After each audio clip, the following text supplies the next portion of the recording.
Michael, who developed language and pursued the passage of licensing for substance abuse professionals in the state of Delaware.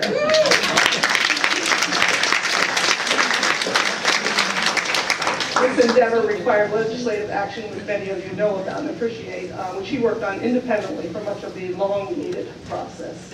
Michael would like to say a few words, and he would like to acknowledge some of the people who are here today.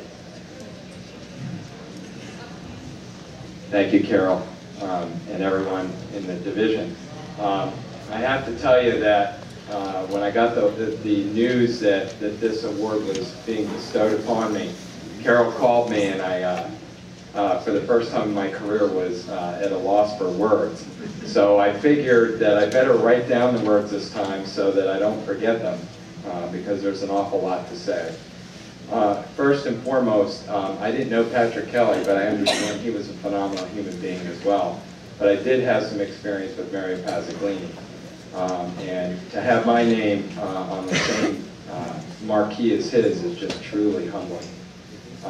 He was one of the greatest teachers that this institute has ever seen.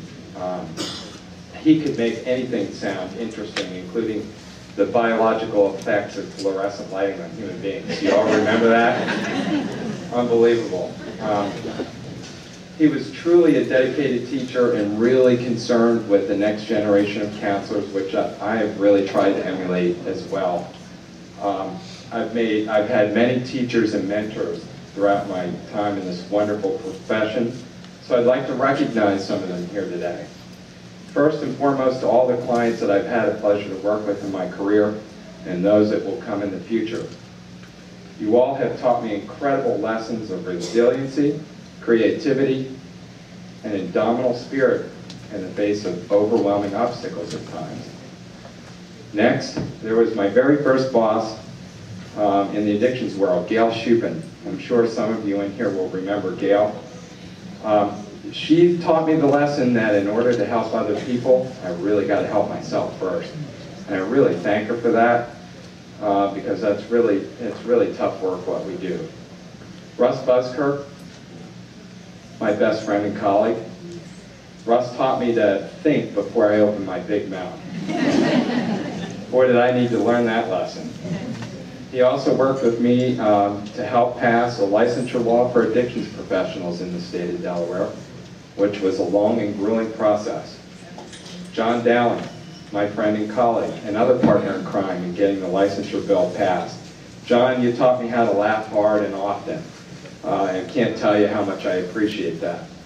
My sensei at the karate studio, George McBroda, and his staff.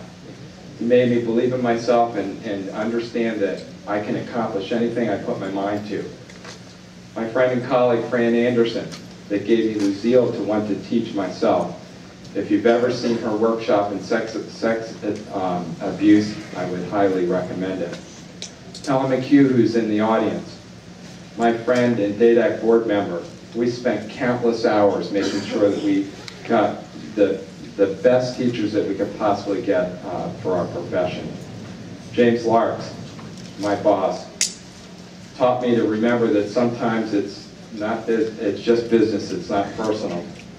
My friend and boss and fellow black belt, Howard Eisenberg, taught me to have vision, and remember with vision the rest will follow.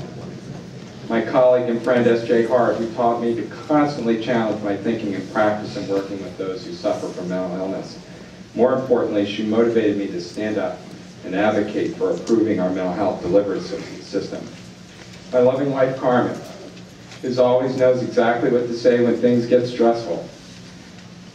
She should be canonized a saint, because for those of you that know me, she has a hard job.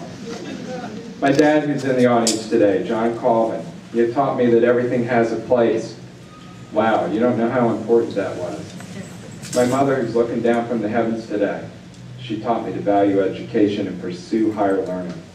What I'm trying to say here today as I stand before you is I'm a product of many teachers and support of many people in the room, and probably many more that I was not able to talk about today. I could not have accomplished these things that I have in my career. It's an honor to be here today and stand before you. It's an honor that I will never forget. It's truly a humbling experience to have my name associated with Mario Pazzaglini. I hope he's looking down from heaven today, smiling and saying, "I think I'd let Mike Kreiner treat my pet monkey."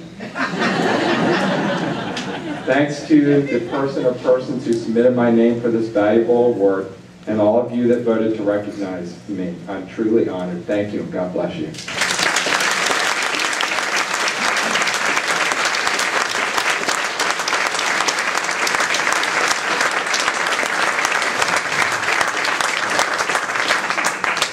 The Kelly Pazzaglini Memorial Institute Scholarship Award recognizes an individual or group who considers personal and professional development as critical to the effective provision of services. Michael Kreiner, LCSW, LCDP, CADC, Community Director for Gateway Foundation, Incorporated, presented by the Division of Substance Abuse and Mental Health on Monday, July 27, 2009, at the 38th Delaware Summer Institute on Substance Abuse and Mental Health. Congratulations.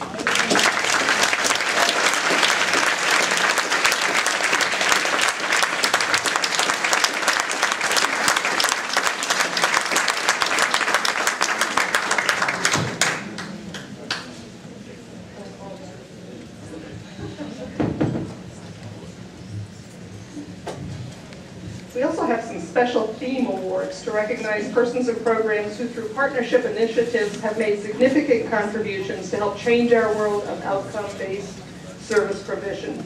The first two are going to be presented